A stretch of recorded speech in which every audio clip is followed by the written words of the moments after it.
I don't know if I'll get to the end of the internet, so to speak, with this, because it once you start to get it in your head in terms of grasping its potential, you start thinking about, how do I use it in another way. One of our principals asked us just last week, can you give us a list of robotic companies in your territory? The president of the company called me up, and about 30 minutes later, and he goes, how did you do this?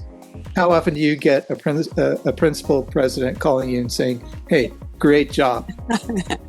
That's return on investment. Yeah, that is, yeah. Now that you've used it for some time, right? Has there been any big learnings where you're like, oh my God, I can do this instead? Or have you gone to where you're saying you hit like the end of the road and saying, okay, that was not the way I should have done it? Well, I actually had one last week. This is not planned. Okay. No.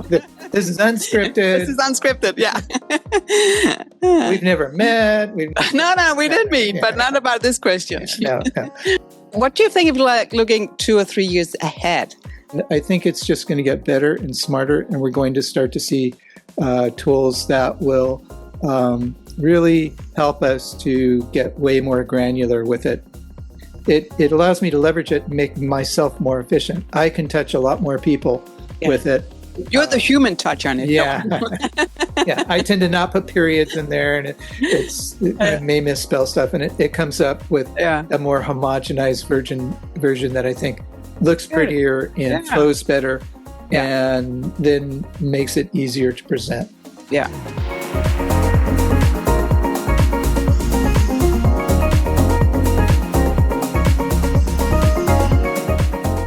This is a conversation about adapting without losing trust, working smarter without cutting corners, and what staying relevant actually looks like. So let's get into it. And this is part 2 of this little episode of talking about manufacturing reps and AI. So enjoy episode 2. The rep role has changed. In this next episode of Leadership Manufacturing, Tom Walker, co-founder and vice president of Spectron Components, shares how modern reps are navigating limited access, higher expectations, and using smarter tools to stay relevant. Welcome to Leadership Manufacturing Podcast. I'm your host, Sannah Vinding. I'm an engineer and go-to-market leader, focusing on how leaders operate when complexity is high and the answers are not obvious. This show is for leaders across manufacturing, distribution, and also the manufacturing rep community. It's about practical leadership in a technical environment. No hype, no theory, just about what actually works. This is part 2 of my conversation with Tom Walker. He's the co-founder and VP of Spectron Components. In this episode, we shift from tools and tactics to leadership. We talk about culture, trust, adapting over time, and what it takes to stay relevant as the industry continues to change. If you lead in manufacturing distribution or in the manufacturing rep community, this part will resonate with you. So let's jump into part 2. You're absolutely right. To give you an example, we had one of our principals ask us just last week, can you give us a list of robotic companies in your territory? So, great, easy. I loaded it up. I loaded their short form catalog up into ChatGPT was the one I used, and told it to find me 25 accounts that would be a fit for them in Southern California. Within minutes, I had a list, sent it back to him. The president of the company called me up, and about 30 minutes later, and he goes, how did you do this? Yeah. And I was candid with him. I said, I just used AI tools. He told me, he said, we've engaged with an outside company. Your names aren't on their list, but your names look like really good matches for our products. So it is something that you lean into, and it becomes another tool in your tool belt. It's not the end all, but it is a great tool in your tool belt that can be, you get huge returns on investment. I mean, how often do you get a principal president calling you and saying, hey, great job? That's return on investment. Yeah, that is, back to that one. Now we're looping everything back. Yeah, that is the return of investment, right? Because you got his attention on it. So what do you think of like looking 2 or 3 years ahead? What do you think we'll struggle with then or there? Ooh, that's a very good question. I think it's just going to get better. It's funny because I tend to type all my prompts out. My salesperson, one of my salespersons in the San Fernando Valley, he uses voice control Yeah. and he speaks to it and it does it. So I think as we look at in terms of automation, we're going to see it get smarter and be able to um, improve the iterative value with it. I've started to use it for my SEO optimization for my LinkedIn posts, Yeah. for Instagram and Facebook. But it's a great tool for that. Yeah. And I think it's just going to get better and smarter, and we're going to start to see tools that will really help us to get way more granular with it than right now. Now it's kind of a broad brush that strokes across, and you can get very granular, but I think it's going to become more intuitive. Yeah. I agree. I think that's it. And it moves so fast. I'm following a few experts, I think they are on YouTube. And it's like every second day, it's like something new, right? In in the Gemini or in ChatGPT or in Claude, and you just I'm like, what? So it's going so fast. But I'm excited. But sometimes it turns into in the weekends it turns into like a rabbit hole where you're like, oh, I can do all this, right? So you have to lift up and say, okay, go outside, do something else. It can't just be the computer all the time. I want to talk a little bit about skills because if you're like starting a new career in being a rep, right? What should they prioritize first to develop? What kind of skill set? That's a great question. And I think in the manufacturers representative space, for us, originally manufacturers reps were the link between factories and customers. And I was at CS. I know you were at CS. Yeah, And I remember in my time where people would go to CS and they would actually give purchase orders at the booths. And manufacturers reps were a big part of working those shows. Now it's changed into a different game. And I think the big takeaways for me is it's a big step off the high board, but I think it's a fantastic way to make a living. As I said, I love what I do today as much as I did when I started 35 years ago. yeah, It gives you an incredible amount of flexibility that takes you into seeing companies where they pull back the curtain. You get to see all the new technology that's being developed. yeah, And then you really make genuine friends in this industry. And I think, from a manufacturer's rep standpoint, if I was going to start over again, I probably wouldn't focus on needing a big office. Back then, everybody had to have an office. And I think in our virtual world, these days, I would definitely embrace some of the AI tools that are out there because they can make you very easily appear to be a big company. yeah, And then I would focus on relationships and just going out into the field. yeah, The hardest part for us, and I still remember, and most reps is to get your first line. yeah, We did it the old-fashioned way. We worked for a large rep company. My business partner and I, we decided we didn't want to do that anymore, so we quit, rented an office, didn't take any lines with us, yeah, and went to a Westcon trade show, stuck the key in the door, and got our first line there. And the biggest challenge is, okay, you're a manufacturer's rep, but you have to have something to sell. yeah, So finding that first line is probably the toughest part.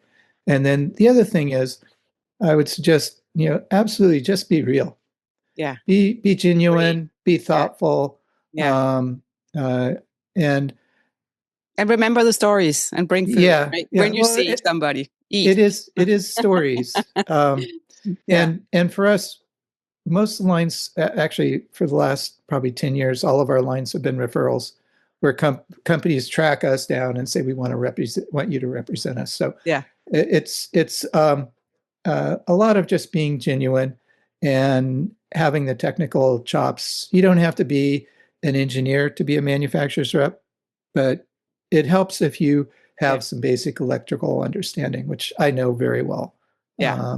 And then just go out and visit shows, go to trade shows, start talking to people, Yeah. reach out to the Electronic Representatives Association, reach out to ECIA, because we're all small business owners, and Yeah. to help someone else out, I would go out of my way. If a new rep company in Southern California uh, came together and they reached out to me and said, "Hey, you have any suggestions?" I'd sit down with, have lunch with them, help them, Yeah. give them anything I could to help get them their foot in the door. Nice. Nice. So if there's like one mindset shift you wish that more reps will have right now, what will that be? It's interesting. I don't normally run into um, my manufacturer's rep colleagues as I run around Southern California, but I do, being part of the ERA. Yeah. And I think there's a little bit of a paradigm shift between how companies use technology, kind of making that transition from manufacturers reps were usually pretty old school. I mean, we used to use Thomas Guide maps to drive around the territory, and we had rolls of quarters in our car when they had payphones Yeah. and things like that. So I think understanding the technology and the tools at your disposal, particularly when it comes to IT, having the right kind of Microsoft license, Yeah. understanding the products, having a tool bag of collaterals that you can use to either send out via email, having a strategy on how you're going to do that. Those are some of the things that I think are important. So how you put your digital footprint out there, and what does that look like? Yeah. Is it what is that personality you want it to be? And then things like the other side of marketing where you've got LinkedIn and other tools like that. How do you want to use it? And what do you expect to get out of it? Yeah. Things like that. Yeah. That's a lot to it, right? What about it? I want to touch a little bit on AI as well. So what has been the biggest surprise or lesson since starting working with AI? Oh, the the capex expenditure that guys like Anthropic, ChatGPT are all spending on AI, and how the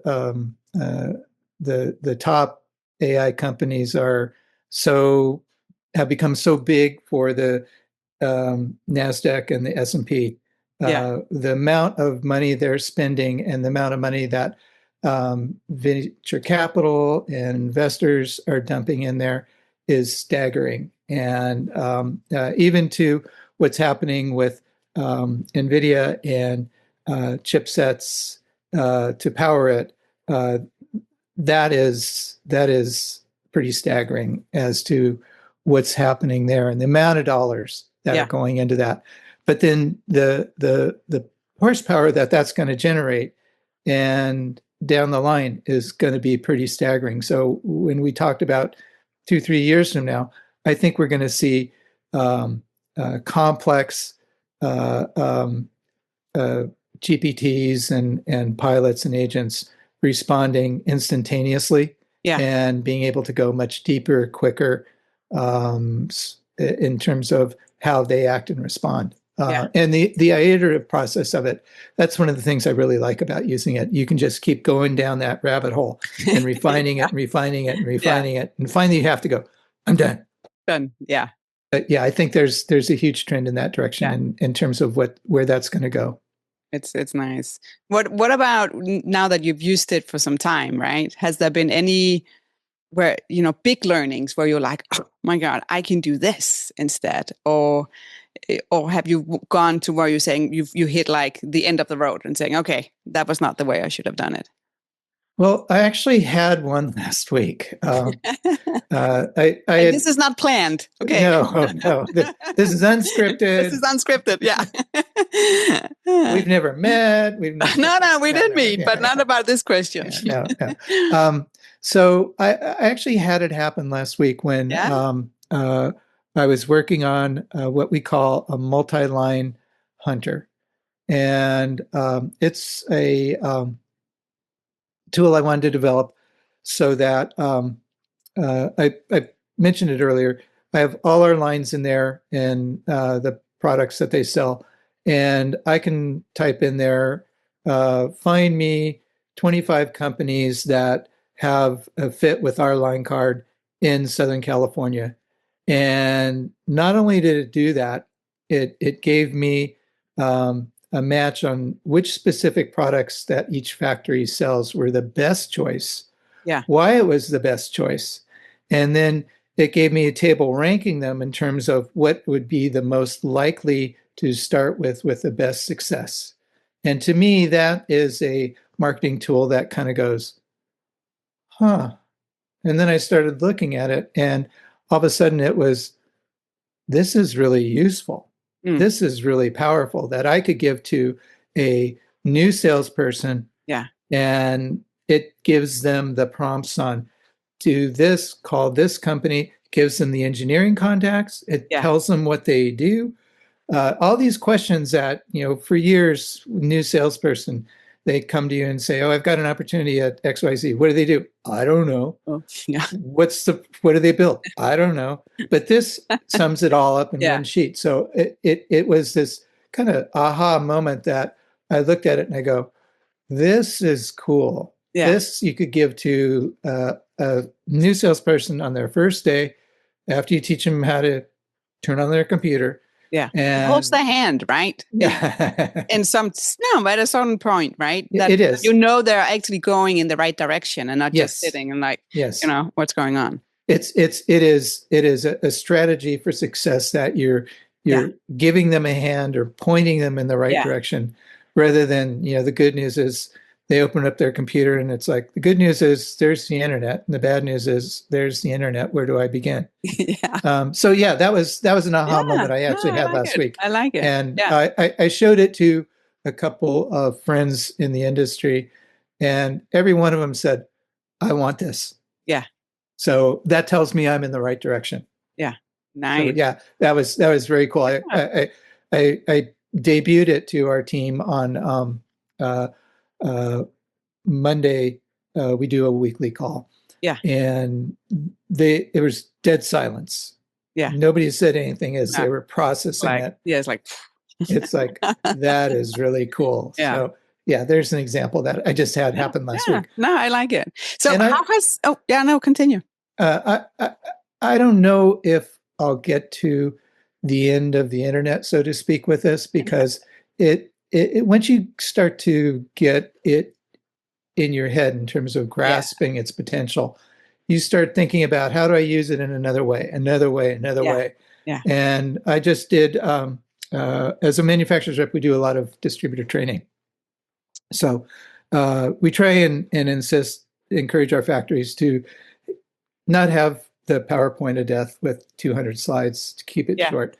So I started loading their presentations up and then having AI create a cheat sheet from that. One page, very succinct, just cheat sheet that I send out to the distributor salespeople afterwards.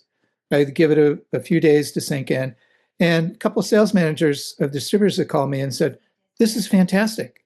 Yeah. Nobody's done this. And it just makes for a really nice way to keep our products at the top of their mind. So I don't know that I'll ever get to the end of it. No. It's just going to get better and better. It's like space. No. Yeah. Forever. No. And infinity. I'm pausing the show because I want to make sure that you follow the show or subscribe, or you've joined me on YouTube, or maybe just check out the website. So search for Leadership in Manufacturing. This is no fluff. This is inside inspiration that you need to grow, lead, and make an impact as a leader. So see you online. Back to the show. How has this changed the way you act or is like a leader, right? Your leadership style. How have AI and the whole way of changing how we talk to customers, right? And how you're finding them and how you communicate and all the system. How has that changed you? Oh, that's another good question. For me, I've always tried to be an innovator. I'm an early adopter.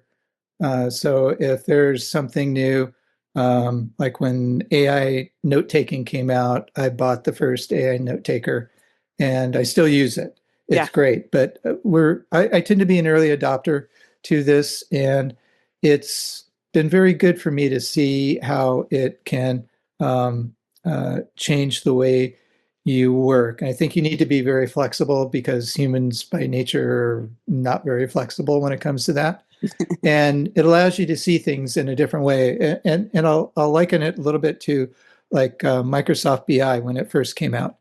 People would look at that and put Excel sheets in there and they go, oh, wow, I didn't know you could do that. Or even when Yeah. pivot tables first came out. So Yeah. I think there's this revolutionary, evolutionary point that we're getting at where it is changing how we perceive working with customers. And it forces me to look at them in new ways. Yeah. And to the point, it allows me to leverage it and make myself more efficient. I can touch a lot more people Yeah. with it and using it smarter than I used to. And even to the point where it makes me sound better when I am, if I have it build a deck versus me, Yeah. it does a nicer job than I do. I tend to You're the human touch on it. No. yeah. Yeah, I tend to not put periods in there, and I may misspell stuff, and it comes up with Yeah. a more homogenized version that I think looks Good. prettier and Yeah. flows better, Yeah. and then makes it easier to present. Yeah. I like it. So it changed. So I hope I answered your question. Yeah, no, it's good. It's good. It's good. So what do you think the impact, right, with AI? How do you think that will affect on how Spectrum Components works over the next couple of years? Wow, you've got so many good questions that I have to think for a moment. Um, it's interesting because as AI has um, started to evolve and infiltrate into our businesses, it gives us the ability to we're not a large company, but it gives us the ability to react and appear to be much larger than we are. Yeah. Not in a way that is deceptive or anything, but it gives us a level step up where we can parse data faster, we can do it better, we Yeah. can summarize things better. In our marketing tools, it is a great tool to really help you engage with customers at a higher level and faster, but in a more focused manner. So I liken it to, a new salesperson when they go out and they visit customers. And I think it happened when I was like a week in the business. Yeah. An engineer I was sitting with, he said, "Do you know what we do?" And it was like, uh-oh. Yeah. So I learned a very important lesson. It helps us to understand what our customers are doing, but then you can also use it to do analysis to find weaknesses in what they're building. Yeah. Are there areas that could be done better? And a classic example is the supply chain issues we've had over the last few years, Yeah. where I can ask it to define any weaknesses in products that they may be using. Yeah. And it can identify certain types of products and suggest this, they may be having long lead times on this type of switch. Yeah. And I can walk in and say, do you have any lead time issues, Yeah. particularly on a switch? So it makes Yeah. me appear smarter that I've done my research. Yeah. And yeah, I think customers and engineers particularly appreciate that than walking in and throwing your line counter down and saying, do you use any LEDs? And do you know what it is? No. That's the question they ask back. Do you know what it is? Yeah, do you know what it is? No, and I like it, right? Because it's not that you're doing things differently like that, right? You're just doing your research and you're doing that research in the most clever way now with the tools that you have, right? Because you could have found out about that lead time. You could have sit and studied, right, for days to say, oh, this is what I need to go in and ask them. But now right? You have all these tools that platforms and everything else that can just help you. So and then of course I'm sure with your knowledge and you've been in the industry, right? So you also know how to focus and navigate it in. So It's interesting because prior to all these AI tools coming about, I used to spend a lot of time just on a company's website, prowling through, looking what do they yeah, build, trying to see the picture, the back of it, if they have a manual on it, a brochure, and that's very time consuming. yeah, And you have to kind of decide, okay, is this a big target that you really want to focus on? Or, and as a manufacturer's rep, sometimes you just don't know. You have to yeah, invest your time just thinking, okay, is this going to be a big one, or is this going to yeah, be, 10 $5 parts yeah, that's going to go in their R&D lab? So it gets to a point where you have these tools now that in a very quick fashion, yeah, you can let them do the analysis, and they will scrub the entire internet. They'll scrub through and find trade show attendees lists if it's available on the internet that can help guide it to give you decisions and yeah, ideas and prompts on other ways to work better. So we really are hunters that are hunting for new accounts and new business and how to even revive old business. We use it for lost customers, yeah, where for some reason maybe the project died away, but we'll load those lists up and let it do some chewing on it, and it may find that their R&D department is developing something new, yeah. so we can go knock on their door. Yeah, and find out. Do you also use it so with your existing customer base that you have, right? And if you want to go deeper with them or wider, broader, Yes. do you? Okay, tell me more. Okay. Well, as a manufacturer's representative, as a principal of a manufacturer's representative, my golden word is multi-line selling. Yeah, When you have salespeople, they're thinking of get the order, get an order, get an RFQ, yeah, get a sample in there. I'm thinking broader, multi-lines, not one sample. You want to sample as many lines in there as you can. So off to AI, yeah. and I created this multi-line hunter that I can type in a customer and it will tell me, give me a table with every line I have Ah, and whether it's a yeah, good, high, low, don't waste your time on it, yeah, probability, yeah, and what you should talk to them about where there might be a fit. So that is yeah, a huge tool in terms of multi-line selling, because for us, the more we can sell into the customer, the tighter we can be, the more income we yeah. generate out of it, the more solutions, Win-win. and we Yeah, become more valuable to them. And yeah. of course, factories like that Yeah. Yeah, and when it's a win-win, right? yeah, And I it think is. also by you using all these tools and getting there faster and smarter and everything else, right? You have narrowed it down to so you know what is for your customers, right? What is in their interest? What is their using? It's not you're showing them the whole world and saying, "Oh, just pick from this big menu," right? You Right. actually know what you're talking about. So that's again, right? It's just it's back to being precise, smarter, going into that meeting. And also we all have that, the valuable of time, right? So if you know Oh, exactly. going in there as well, right? And you value their time, and of course you value your own time, but you're like on target. I think that's also something that just shines when you leave that meeting, right? If you're in person or if it's just on a call, it leaves that you know what you're talking about. That's very important because engineers and purchasing people, there's fewer people there. And so the demands on them are greater. So when I get in front of an engineer, I better be really Yeah, laser focused yeah, and be able to start off with what's going to tickle this person's fancy, that's going to yeah, meet his biggest problem quickly. And then once I have him hooked, yeah, then I can talk about, well, what about this product? Or do you yeah, use power cords? Or do you use microphones? yeah, That may not be at the top of their list, yeah. but they want the solution to their biggest problem first. And these tools allow me to get to the heart of that matter very quickly. And Yeah. then once those walls come down on the engineer side, we can become friends and we Yeah. can develop a relationship, and you earn that trust. You were talking about trust in a Yeah. previous podcast a few weeks ago, and that is very important to earn that trust, to get that comfort level where they see you as a solution provider, Yeah. not a someone that's just wasting their time. Yeah. Okay. What about, so we have AI, right? Being human, the trust here, right? What about your company culture?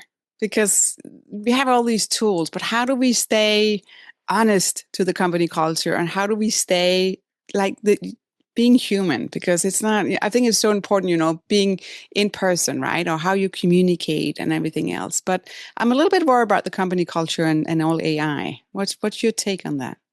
So when we started Spectron, my business partner and I decided that our goal was we would not have any more than 10 lines. We are all electromechanical products, no semiconductors, and we didn't want to grow so big that my partner and I, were managing people more than going out and carrying a bag and selling to customers. And we've been very successful in keeping that mantra Yeah. to, so to speak, to keeping true to it. Our other goal was, our goal is to um, maintain and grow our factory's key accounts and find new customers. So from a cultural standpoint, we try and keep it very simple, but also very real. And we believe in communication is super important. So Yeah. anyone can pick up the phone and call anyone. We text a lot. We have a Monday meeting where I go down to the office. My business partners there. We have an office. I don't spend a lot of time there, but I like to be in the field. Yeah. But we'll have a meeting, talk about goals, make sure that we're keeping in touch, that we're still engaged, Yeah. where we're real people. Because at the end of the day, we are just people. We have car payments and houses, Yeah. kids and responsibilities and spouses and dogs and cats and toys that we want to play with. And we try and keep that very real. Yeah. And so I think it's a lot simpler with a smaller organization than it is if we were a mega rep that had 20 people on the street. Yeah. We don't, because of our geography, we don't all get together very often. So we tend to do a lot of Teams calls, Yeah. but we also talk a lot. And we've been working together for a long time. Yeah. I think Chris has been with us for 23 years. Rhonda's been with us 30 years. Brian's wow. 35. Yeah. So we know each other very well. So it's a very safe culture for us and very real. And I think that's unique in the marketplace because we make it very safe. And I keep saying safe, but I think that's just from a viewpoint of we want to keep it very culturally open. Yeah. And so that everything is on the table. When we interview for a line, I have everybody involved. Afterwards, we round table and what does everybody think? Yeah. And Brian and I, we're co-owners. We talk last. Yeah. And we do that on purpose because we want to know what the team thinks in terms of they're the ones that are going to be out there selling it too. And we don't want to take on a line that is not going to be compatible. And compatibility is really the number one word in our organization, that we're compatible with each other. And we are also very, very real. I keep saying real, but we're very open, honest, and we try and be very thoughtful in terms of running our business. I like that. So you are Hope saying, that makes sense. yeah, no, it does. It does. And I really like that you're saying you have these meetings, right? And also like schedule, right? Where you actually do are humans, right? And not connecting the dots and listening to each other. And it's all about, again, it's back to that communication and having, being honest, being vulnerable, right? Because if there's something's not going in the right direction, that you can actually lean in and get that help, right? Or that support or that idea for saying, oh, have you tried this instead? So it's It is so important, and it especially if it's a small organization or even in a large organization. I think the whole trust and support, it's so important for the company culture. I think so, especially I think more so in a larger organization because you've got pockets and potentials for silos and the interpersonal relationships. There's always going to be a hierarchy where in a smaller organization, you tend to find people that they're willing to give up things for the ability to have that flexibility. They're willing to lean in and get stuff done without having Yeah, to be asked a lot. They're more innovators. They're more entrepreneurial, which is our core. yeah. That's what we are. You're the I'm more of a lone wolf where I get very focused and I just get stuff done. And I have to be reminded that, hey, dude, there's like the rest of us here. You want to bring us on board? And I'm much better than I used to be, but that's part of being a co-founder where yeah, it becomes your life and yeah. it's your child. And sometimes my real son, he's like growing up. He used to come and he was homeschooled. He would come with me and work out of the office and make sales calls with me. Yeah, So having that kind of a real culture, I yeah, think is really neat, and I like that about our company. yeah. I did. I just now that you say that, I had days where I needed to bring in my kids, right, many years ago, um, and they were so nice. They did not interrupt me, but I did get eyes from the rest of the in the office, like, "What should they do?" Right? But I was like, "Hey, I have to be here, right? I need to bring my kid in then, and this is what it is today because PTO is not. It's. I don't have that many days back Yeah, then." yeah. So, right, it's just like being creative and showing your kids as well, I think how, what is the other life, right? Because when you leave the house, right, and you come home and it's like, what is that other life you're doing, right? So for them, I think it was much easier for them to say, oh, that's where mom works, right? And this is how it looks, and these are the colleagues, and this is where she goes for lunch. And it just gives them much more, I don't know, just it's not like a hidden, right? There's nothing there. So for them, not I only did it a few times, but still, I think that just it's a good to show your kids what it looks like.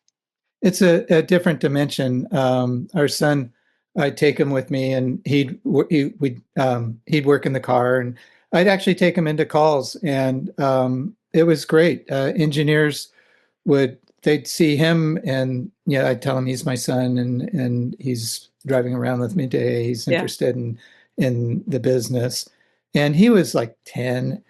And so immediately I was the least important person in the room. The yeah. engineer would sit down and say, "So what do you want to be when you grow up?" And he'd have like 5 minutes of conversation. Oh wow. Thomas is very conversational, very smart.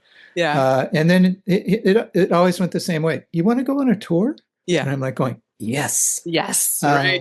So things like that. Clever of you, right? Because it's Yeah, also they will remember you and your son, right? yeah, it's great. And Yeah, one more story. My business partner, his wife, we used to have a lunch truck that came by, and so Thomas would be in the office and come by, and my business partner's wife would say, "Oh, you want to go out to the Roach Coach and get lunch?" And so all of a sudden he learns a new word, yeah. the Roach Coach.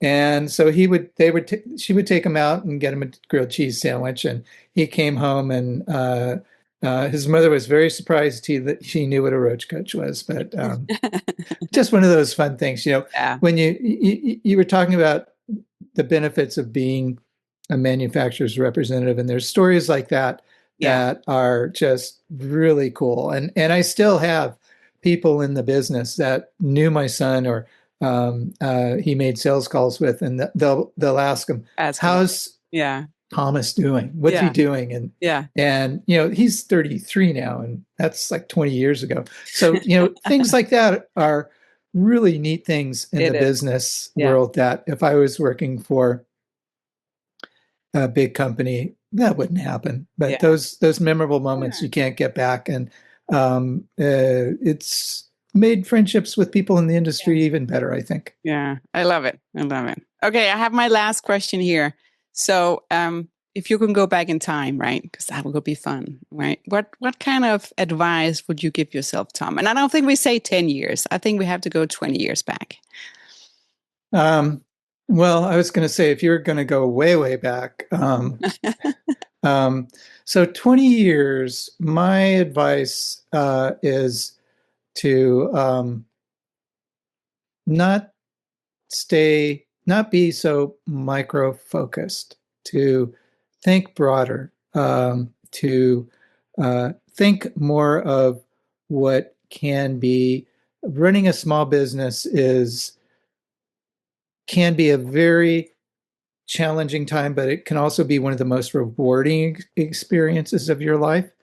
And I think from 20 years back, go with the flow more.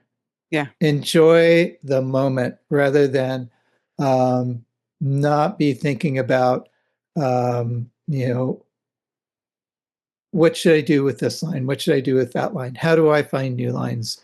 To just relax on the focus a little bit and be more in the moment of enjoying the experience. Because when I look back, I'm like, I feel incredibly blessed by being in this industry, the people that I know, and relishing those moments that are there, and the relationships that you meet and make, the people, and not be afraid to step out more.